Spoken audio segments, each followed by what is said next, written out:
Corona vaccination का काम भले ही जारी हो, लेकिन कोरोना की तीसरी लहर की आशंका के बीच हर कोई ये जानना चाहता है कि आखिर कोरोना वैक्सीन लोगों को कितनी प्रभावी है। क्या कोरोना वैक्सीन की एक डोज ज्यादा प्रभावी है या दोनों?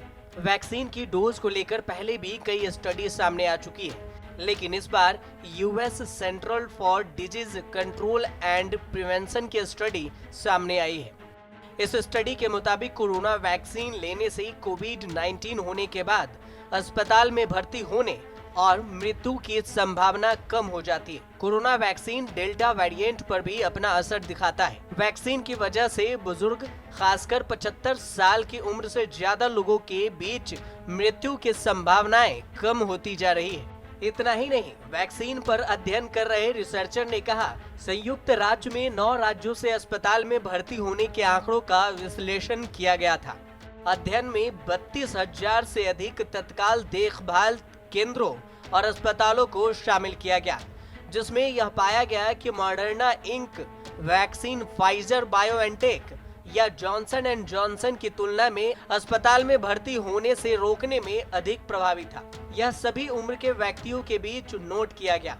मॉडर्ना इंक वैक्सीन कोविड मरीजों को अस्पताल में भर्ती होने से रोकने में 95% प्रभावी था, जबकि फाइजर बायोएनटेक और जॉनसन एंड जॉनसन की प्रभाव 80% और 60% थी।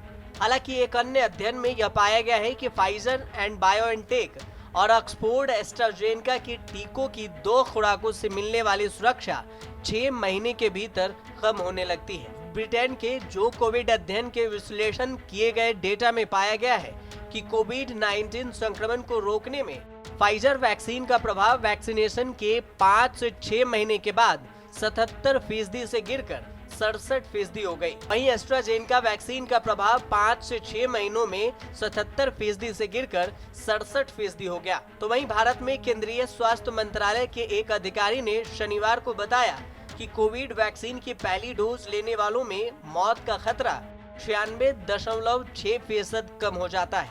वहीं जिन लोगों ने वैक्सीन की दोनों डोज ले चुके हैं, उनमें मौत का खतरा 97.5% कम हो जाता है। कोरोना संक्रमण से उबरने के लिए किसी भी व्यक्ति को वैक्सीन की दोनों डोज लेनी जरूरी है। बता दें कि भारत में Oxford AstraZeneca, Covaxin, Sputnik V की वैक्सीन लोगों को लगाई जा रही है। अब तक देश में कोरोना वैक्सीन के कुल 73 करोड़ 89 लाख से ज्यादा डोज लोगों को लगाए जा चुके हैं। वहीं देश में कोरोना वायरस के मामलों में एक बार फिर से कमी देखने को मिल रही है। कोविड-19 इंडिया के मुताबिक बीते 24 घंटों के दौरान कोरोना के 31,287 नए मामले सामने आए हैं और 338 लोगों की मौत हुई है। कोरोना के कुल मामले 3,32,36,921 से ज्यादा हैं, तो वहीं कुल मौतें 4,42,000 से ज्यादा है। देश में कोरोना से मृत्यु का दर 1.33% है, जबकि रिकवरी रेट 97.49%। एक्टिव केस 1.18% है। कोरोना एक्टिव केस मामले में दुनिया में भारत अब 7वें स्थान पर है। कुल संक्रमितों की संख्या के मामले में भारत दूसरे स्थान पर है, जबकि अमेरिका, ब्राजील के बाद सबसे ज्यादा मौत भारत में हुई है। न्यूज़ तक ब्यूरो।